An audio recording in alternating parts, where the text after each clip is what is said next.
नमस्कार, जय हिंद साथियों। स्वागत है आपका आपके अपने YouTube चैनल औदिच एग्जाम प्रिपरेशन पर। फ्रेंड्स, जैसा कि आप थंबनेल देख रहे हैं, इस थंबनेल पर लिखा हुआ है कि इस वीडियो को देखे बिना मत देने जाना एग्जाम। तो दोस्तों, इस वीडियो में 10 नंबर मैं कवर करने वाला हूं, जो प्रत्येक बार 2011 से लेकर के 2020 तक जब भी आपका यूपी टेट और सी टेट का पेपर हुआ तब ये क्वेश्चन यहां से बने हैं, दोस्तों कवर करने वाले हैं। यदि आप CDP, UP C TET, UP TET, MP TET, Bihar TET, Chhattisgarh TET या सुपर टेट की तैयारी कर रहे हैं, तो दोस्तों आप इस वीडियो को देख सकते हैं। यदि मैं बात करूं आप सभी लोगों से कि 10 नंबर की, इससे पहले मैंने आपको वीडियो बनाई थी 10 नंबर की जुगाड़, उसमें दोस्तों मैंने आपको बताया था कि बाल विकास क्या होता है, विकास, वृद्धि, अभिवृद्धि क्या होती है, बाल विकास को कौन कौन से कारक प्रभावित करते हैं, सामाजिकरण क्या होता है, बाल विकास के क्या क्या सिद्धांत हैं और बाल विकास की कौन कौन सी अवस्थाएं हैं, शैशवावस्था, बाल्यावस्था और किशोरावस्था। तो दोस्तों आज डिस्कस करेंगे मोस्ट इंपॉर्टेंट टॉपिक, जिन पियाजे के सिद्धांत क्या होते हैं, वाइगॉस्की के सिद्धांत ने क्या बताया, लॉरेंस कोहलबर्ग ने क्या बताया, नाम चामास्की ने भाषा विकास का सिद्धांत क्या कहता है। तो सारे सिद्धांत, बाल विकास के सारे सिद्धांत, 7 सिद्धांत आपको मिलने वाले हैं सिंगल वीडियो में। तो दोस्तों 10 नंबर के आते हैं आपके किसमें, यूपी टेट और सी टेट में। दोस्तों स्टार्ट करते हैं आज बाल विकास के सिद्धांत को लेकर के। तो कौन कौन से बाल विकास के प्रमुख सिद्धांत है दोस्तों, इसको देख लेते हैं। तो सबसे पहले आपका जीन पियाजे का संज्ञानात्मक विकास का सिद्धांत आता है। तो जीन पियाजे जी का जो संज्ञानात्मक विकास का सिद्धांत है, उससे पहले हम जीन पियाजे के बारे में कुछ क्वेश्चंस बनते हैं, उसके बारे में बताते हैं। जीन पियाजे का जन्म दोस्तों 1896 में स्विट्जरलैंड में हुआ था। इन्हें पाइजेट के नाम से जाना जाता था। इन्होंने इस सिद्धांत का प्रतिपादन अपने स्वयं के बच्चों पर किया था। इतनी चीजें आपको जीन पियाजे के बारे में पता होनी चाहिए। इन्होंने बताया था कि बुद्धि का विकास आयु के साथ बढ़ता रहता है। इन्होंने क्या बताया था कि जो बुद्धि का विकास है वो आयु के साथ बढ़ता रहता है, तथा आयु के साथ स्कीमा, जो मानसिक संरचना में परिवर्तन होता रहता है। स्कीमा दो प्रकार की होती है, प्रक्रियाएं हैं, एक संगठन और एक अनुकूलन। पहले तो आपको पता होना चाहिए स्कीमा आखिर क्या होती है। स्कीमा दोस्तों वह होती है, एक उदाहरण से समझाता हूं, आप अच्छे से समझ जाओगे। एक बालक का जन्म हुआ और उसके जो पापा थे, जो पिताजी थे, वो दुबई में रहते थे। उसके पिताजी ने 3 महीने तक उस बच्चे के साथ रहे। उस बच्चे को पता चला ये एक व्यक्ति है जो हमसे लगाव रखता है। तो वह जब 4 महीने का, 3 महीने का हुआ, तो दोस्तों उसके मुंह से जो शब्द निकला वो पापा निकला। फिर उसके जो पिताजी थे वो दुबई चले गए रहने के लिए। 2 साल बाद जब उसके पिताजी वापस आए, 2 साल से पहले यानी कि 18 महीने बाद जब वापस आए, तो जो गेट खोलने के लिए गया, तो उसने पूछा कौन हो आप, तो उसने कहा हम आपके पापा हैं। तो वही मम्मी से पूछता है कि मम्मी यही पापा है, तो उसने कहा "हाँ, यही पापा है"। तो यानी कि जो 3 महीने का जो बालक था, उसके मन मस्तिष्क में एक संरचना बन गई थी, यह व्यक्ति पापा है। लेकिन 18 महीने बाद वह संरचना मिट गई। तो इसी को कहते हैं मानसिक संरचना। अब यही पिताजी जब 3 साल बाद फिर वापस आएंगे, चूंकि 18 महीने के बाद जो 2 साल का बालक हो जाता है, तो उसकी मानसिक संरचना स्थायी हो जाती है। जब फिर आएंगे तब गेट खटखटाएंगे, तो दोस्तों उधर से आवाज आएगी कि बेटा हम आपके पापा हैं। तो वो गेट खोलेगा, कहेगा मम्मी पापा आ गए। तो स्कीमा ये होती, किसी भी आकृति, किसी भी अवधारणा के प्रति संरचना मानसिक बनना ही स्कीमा कहलाती है। दोस्तों आपने बहुत सुना होगा स्कीमा, लेकिन समझ में शायद आ जाया होगा आपके। दोस्तों स्कीमा दो प्रकार की होती है, पूर्व ज्ञान और नए ज्ञान को आधार मानकर समायोजन करना, उसे संगठन कहना कहलाते हैं। और अनुकूलन दोस्तों क्या होता है, वातावरण में समायोजित करना ही अनुकूलन कहलाता है। वही दोस्तों आत्मकरण क्या होता है, आत्मसातकरण क्या होता है, पूर्व ज्ञान को मानकर स्वयं को समायोजित करना ही आत्मसातकरण कहलाता है। जीन पियाजे ने दोस्तों संज्ञानात्मक विकास की 4 प्रमुख अवस्थाएं बताई हैं। कितनी अवस्थाएं बताई हैं, 4 प्रमुख अवस्थाएं बताई हैं। इंद्रिय जनित अवस्था या संवेदी गामक अवस्था, यानी कि जन्म से 2 वर्ष की अवस्था। जब बालक का जन्म होता है तब से लेकर के 2 वर्ष की अवस्था इंद्रिय गामक अवस्था कहलाती है। यानी कि स्कीमा का बनना और बिगड़ना लगा रहता है। अभी भी मैंने आपको समझाया था ना स्कीमा कैसे बनती बिगड़ती रहती है। और 20 माह के बालक में दोस्तों स्कीमा है वह बन जाती स्थायी हो जाती है या वस्तु स्थायी की भावना आ जाती है। वही दोस्तों प्रारंभिक अवस्था रुदन रो करके अपनी बातों को बताता है बालक। तो इस तरीके से आपको याद रखना है कि स्कीमा का बनना बिगड़ना इंद्रियगामक अवस्था में, जन्म से 2 वर्ष की अवस्था इंद्रियगामक अवस्था, 20 माह का बालक वस्तु स्थायित्व की भावना को प्रदर्शित करता है। प्रारंभिक भाषा रुदन या रोना होती है। वही दोस्तों दूसरी अवस्था में जिन पियाजे ने क्या बताया है कि जिन पियाजे की जो दूसरी अवस्था है उसको हम कहते हैं पूर्व संक्रियात्मक अवस्था। अनपलटावी का गुण दोस्तों इसमें पाया जाता है, विचारों का न पलटना, यानी कि यहाँ पर बालक की जो अवधारणा बन जाती है वह अपने विचारों को पलटता नहीं है, वस्तु स्थायित्व को प्रदर्शित करने लगता है। जैसे कि उसे पता चला ये माउस है, ये पेन है, ये मोबाइल है, तो वह वस्तु स्थायित्व की भावना को प्रदर्शित करने लगता है। वहीं दोस्तों मैं बात करूं जीववादी का गुण क्या होता है, यहाँ पर दोस्तों चीजों को सजीव मानने लगता है और अहम केंद्रित की भावना पाई जाती है। 2 से 7 वर्ष का बालक होगा वह स्वयं में सीमित रहता है, अपने में सीमित रहता है और अपने को ज्यादा महत्व देने वाला बालक होता है। 2 से 7 वर्ष का बालक पूर्व संक्रियात्मक अवस्था का बालक। वहीं दोस्तों भिन्न भिन्न प्रकार की भाषाएं संकेत आदि को सीख जाता है। जैसे ये माइनस का चिन्ह है, ये प्लस का चिन्ह है, ये भाग का है, ये गुणा का है, तो भिन्न भिन्न संकेत, ये घोड़ा है, ये हाथी है, इस तरीके के भिन्न भिन्न भाषा संकेत आदि को सीखने का माध्यम अनुकरण के द्वारा सीखता है।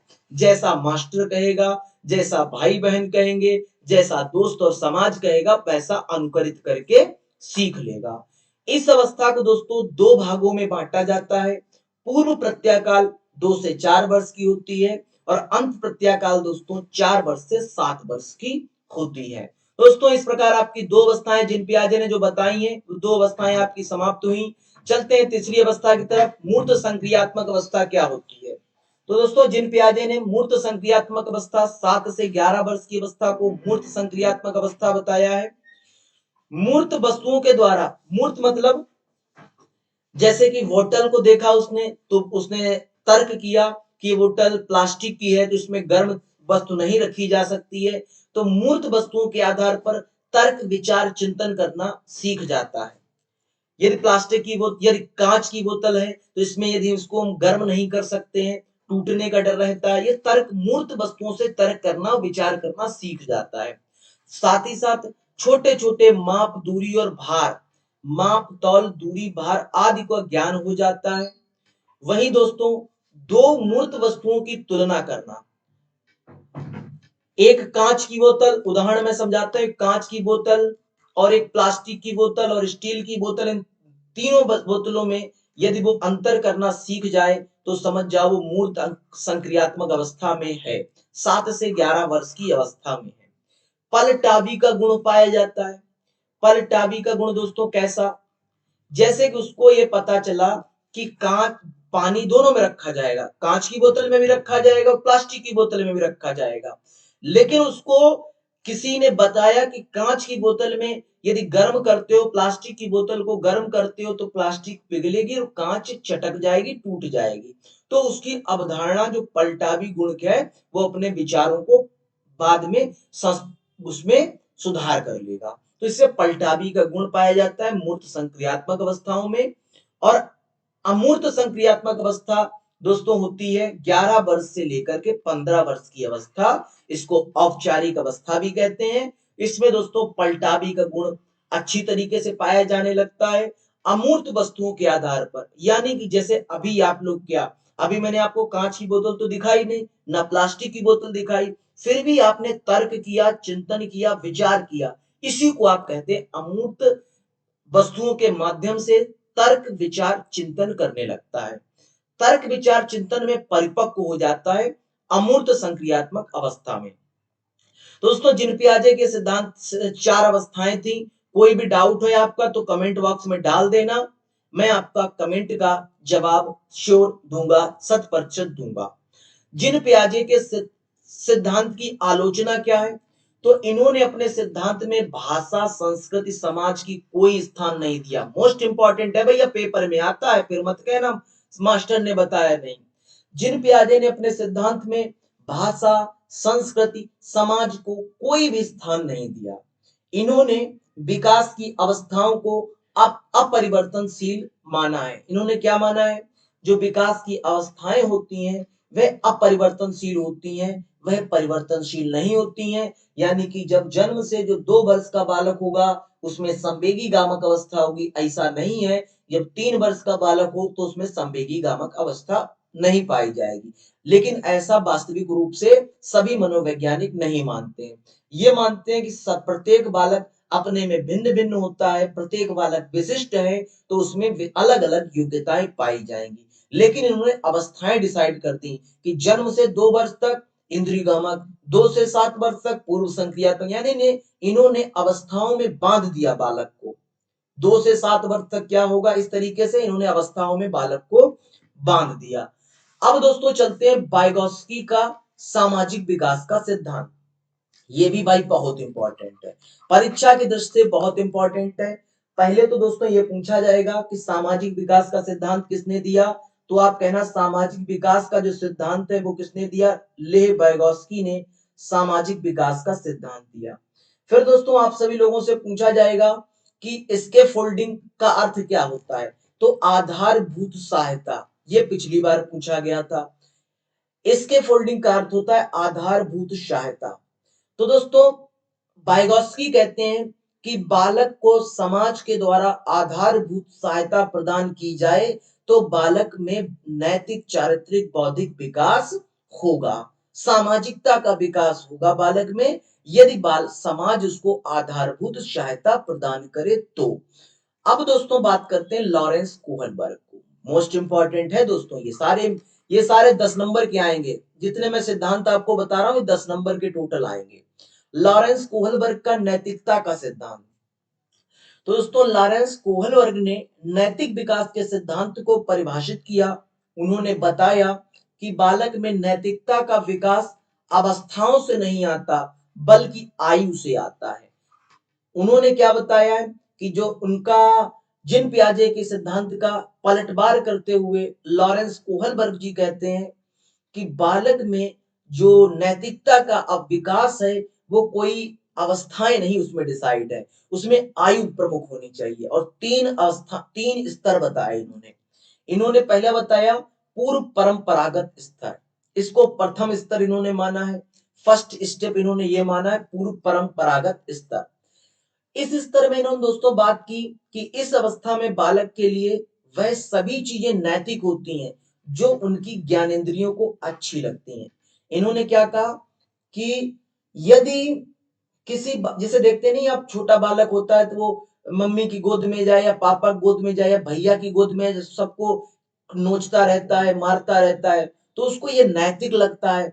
जो उसकी ज्ञानेंद्रियों को अच्छा लगे वह उसे नैतिक लगता है, ये पूर्व परंपरागत होता है। वही दोस्तों मैं बात करूं, इस अवस्था के बालक को जिस कार्य करने की उनकी आवश्यकता की पूर्ति होती है वह सभी कार्य अच्छे लगते हैं। यानी कि जो उसकी बालक की आवश्यकता होगी वह उसको अच्छा लगेगा। तो दोस्तों इसमें ये 2 चीजें हो गई। इसमें दोस्तों 2 सोपान होते हैं। कौन कौन से सोपान होते हैं? दंड आज्ञा अनुपालन, यानी कि बालक को डांट करके उसकी आज्ञा का पालन करवाया जाता है, और मैकेनिकल टर्म लगा करके, यानी कि कई सारी टेक्निक्स लगा करके बालक की ज्ञानेंद्रियों को नैतिकता का विकास किया जाता है।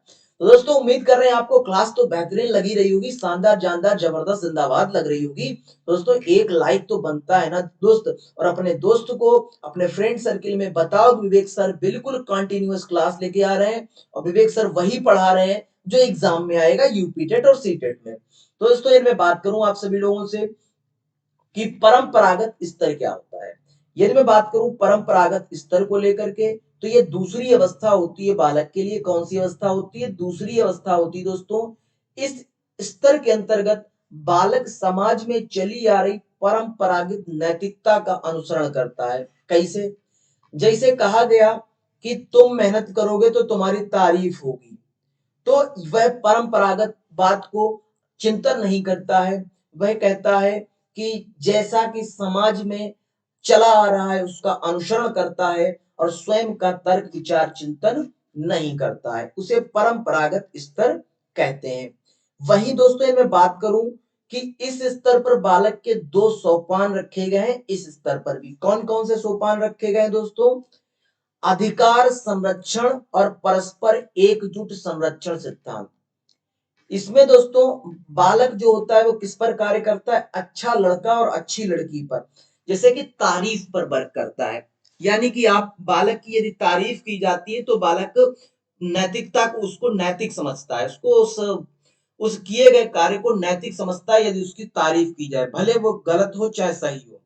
अच्छा लड़का और अच्छी लड़की का गुण विद्यमान होता है।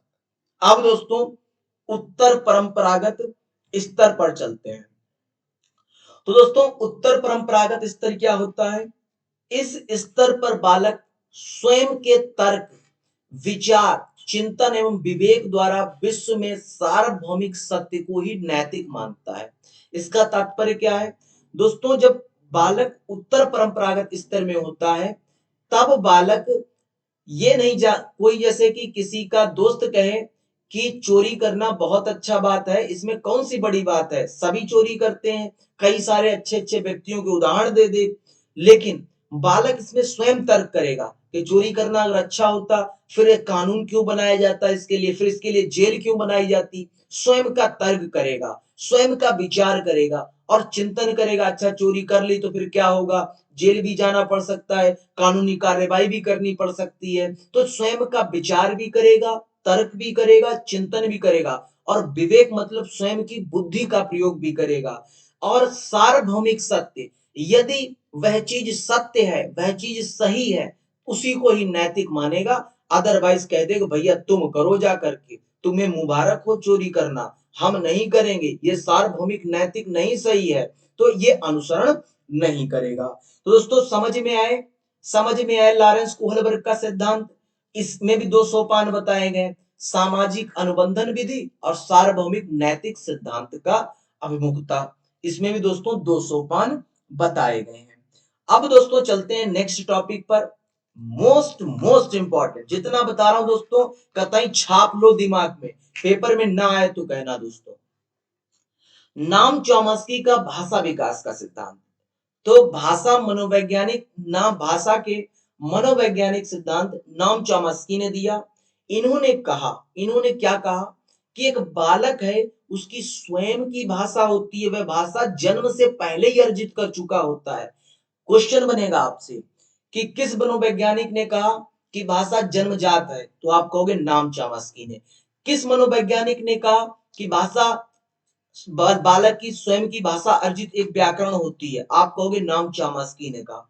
एक क्वेश्चन आएगा कि भाषा का विकास का सिद्धांत किसने दिया, आप कहोगे नाम चॉम्स्की ने दिया। बात समझ में आई? तो दोस्तों नेक्स्ट प्रश्न रहा आपका वाल्टर्स एवं बंडूरा का सामाजिक अधिगम का सिद्धांत। वाल्टर्स और बंडूरा का सामाजिक अधिगम का सिद्धांत। अंतर है दोस्तों, बायगॉस्की ने सामाजिक विकास का सिद्धांत दिया और वाल्टर्स और बंडूरा ने सामाजिक अधिगम का सिद्धांत दिया। दोनों में अंतर क्या है? बायगॉस्की कहते हैं कि समाज सहायता करे तो बालक का सामाजिक चारित्रिक नैतिक विकास होगा। वाल्टर्स बंडूरा 3 समूहों में बालकों को बांटेंगे और सामाजिक अधिगम कराएंगे। तो दोस्तों वाल्टर्स बंडूरा ने बच्चों को सीखने के संबंध में एक खोज की, अनुसंधान किया, ये सिद्ध करने का प्रयास किया कि बच्चे आक्रामक भी हो सकते हैं, हिंसात्मक भी हो सकते हैं और कैसे सीखते हैं। तो देखें भाई, इन्होंने क्या किया, इन्होंने बच्चों को 3 समूहों में बांट दिया। तीनों समूहों को अलग अलग व्यवहार करते हुए हीरो की फिल्म दिखाई। यानी कि एक हीरो की फिल्म दिखा दी, अजय देवगन की दिखा दी, एक मिथुन की दिखा दी और एक शाहिद की दिखा दी। 3 हीरो की फिल्म दिखाई। तो बालक ने जब मिथुन की देखी तो वो क्या सीखा, वो एक्शन फिल्म देखी। जब अजय की देखी तो उसमें दोस्तों क्या इमोशन देखा। और दोस्तों जब शाहिद की देखी तो दोस्तों उसमें क्या देखा, उन्होंने उन्होंने नायक नायिका का श्रृंगार रस देखा। तो हीरो की फिल्म दिखाई जिससे बालकों ने आक्रामक व्यवहार को जल्द सीख लिया। इससे यह सिद्ध होता है कि बालक को एक शिक्षक आक्रामक शैली के रूप में शिक्षण कार्य करवा सकता है, परंतु शारीरिक और दंडात्मक शैली कभी नहीं अपना सकता। यानी कि बहुत स्पीड में थोड़ा डांट के और थोड़ा समझा करके बहुत बहुत ही स्पीड में बेहतरीन तरीके से कई सारी अच्छी अच्छी शिक्षण टेक्निक्स को अपना करके तो समझा सकता है, लेकिन शारीरिक दंड देकर के बालक को समझाया नहीं जा सकता। ये किसने कहा? वाल्टर्स और बंडूरा ने कहा।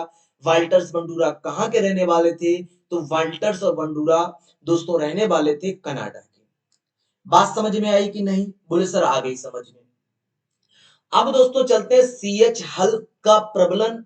सीएच हल का दोस्तों सिद्धांत पूछा जाएगा तो कई नाम से पूछा जाता है। प्रबलन का सिद्धांत, पुनर्वलन का सिद्धांत, सबलीकरण का सिद्धांत। तो सीएच हेल का जो प्रबलन का सिद्धांत, पुनर्वलन का सिद्धांत और सबलीकरण का सिद्धांत होता है दोस्तों, पहले तो जानो पुनर्वलन क्या होता है। दोस्तों पुनर्वलन वह बाह्य उद्दीपक होता है जिससे सीखने की गति को बढ़ाया जा सकता है। किसी सीखने की गति को यदि बढ़ाया जा सकता है तो उसे पुनर्वलन कहा जाता है। तो सीएच हल ने बालकों की सीखने की गति को बढ़ाने के लिए प्रबलन या पुनर्वलन प्रयोग किया। इन्होंने बताया कि बालक के सीखने की गति को बढ़ाया जा सकता है पुनर्वलन के माध्यम से। जैसे कह दिया शाबाश तुम लोग बहुत अच्छी मेरी क्लास लेते हो, इस बार तो इस यूपी टेट तुम्हारा निकल ही जाएगा 120 प्लस से। तो जब तुमको हम बाह्य उद्दीपक देंगे तो तुम खुद पढ़ोगे जाके। बोले सर अब तो पढ़ना ही है, अब तो सर पर है यूपी टेट, अब तो सर पर है सी टेट, अब तो पढ़ना ही है। तो इस तरीके से बाह्य उद्दीपक के सहारे सीएच हेल ने बताया है। वहीं दोस्तों मैं बात करूं इरेक्शन को लेकर के, तो इरेक्शन का जो मनोवैज्ञानिक सिद्धांत है दोस्तों, तो इरेक्शन का मनोवैज्ञानिक इरेक्शन का मानना था कि हमारे मन अथवा मस्तिष्क का निर्माण समाज द्वारा दी गई प्रतिक्रिया पर निर्भर करता है। कैसे? जैसे कि एक समाज बहुत एक बालक का वातावरण बहुत अच्छा है, यानी कि उसकी मम्मी उसके पापा उसको संस्कार बहुत अच्छे देते हैं, तो बालक भी प्रतिक्रिया उसी प्रकार से करेगा। यदि बालक के माता पिता, चूंकि आपको पता ही है बालक का प्रारंभिक परिवार जो है, प्रारंभिक समाज जो है वो परिवार होता है, जैसा माता पिता व्यवहार करेंगे ठीक प्रक्रिया वैसी ही मनोवैज्ञानिक प्रक्रिया बालक करेगा। तो हमारे द्वारा किए गए कार्य को समाज द्वारा स्वीकार किया जाता है। ये एक सकारात्मकता मस्तिष्क का निर्माण करती है, ये मनोवैज्ञानिक इरिक्शन ने कहा। दोस्तों आप सभी लोगों ने बहुत सारे इरिक्शन का मनोवैज्ञानिक, दोस्तों अब आपको मैं बताता हूं किस तरीके से प्रश्न पूछा जाएगा। मनोवैज्ञानिक का सिद्धांत किसने दिया? आप कहोगे इरिक्शन ने दिया। पुनर्बलन प्रबलन समलीकरण का सिद्धांत किसने दिया? आप कहोगे सीएचएल ने दिया। वाल्ट सामाजिक अधिगम का सिद्धांत किसने दिया? वाल्टर्स और बंडूरा ने दिया। भाषा विकास का सिद्धांत नाम चॉम्स्की ने। नैतिकता का सिद्धांत लॉरेंस कोहलबर्ग ने। जिन पियाजे ने दोस्तों क्या दिया? संज्ञानात्मक विकास का सिद्धांत। सामाजिक विकास का सिद्धांत किसने दिया? वाइगॉस्की ने दिया। ये क्वेश्चन आपके डायरेक्ट पूछ लिए जाते हैं। साथ ही साथ दोस्तों इससे पहले एक, यदि आप ये पहली वीडियो देख रहे हैं तो आपकी एक वीडियो मिस हो गई है सीडीपी को लेकर के। क्या कौन सी मिस हुई है?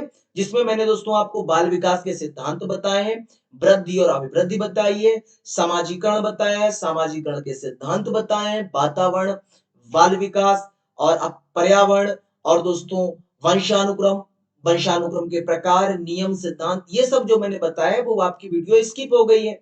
वह वीडियो कहाँ मिलेगी दोस्तों? कमेंट बॉक्स में देखो पिन किया हुआ मैसेज है, वही वीडियो पर क्लिक करके देख लो जाकर के। 10 नंबर वो वीडियो, 10 नंबर ये वीडियो, 20 नंबर आपके कवर हो गए। अब बचे दोस्तों आपके 10 नंबर। इसके लिए दोस्तों आपको चैनल को सब्सक्राइब करना होगा, बेल आइकन को प्रेस करना होगा, तभी तो दोस्तों आपको लेटेस्ट और अपडेटेड वीडियोस हमारी मिल पाएंगी। इसी तरीके से दोस्तों मैं आपको सीडीपी, ईवीएस, संस्कृत, हिंदी सारी की सारी कंटेंट ला रहा हूं। यूपी टेट और सी टेट दोस्तों धुआंधार तैयारी करा रहा हूं, कर लीजिए। इस बार यूपी टेट 120 प्लस पार होगा। धन्यवाद, जय हिंद साथियों। मिलते हैं एक नेक्स्ट वीडियो के साथ, एक नेक्स्ट टॉपिक के साथ। धन्यवाद।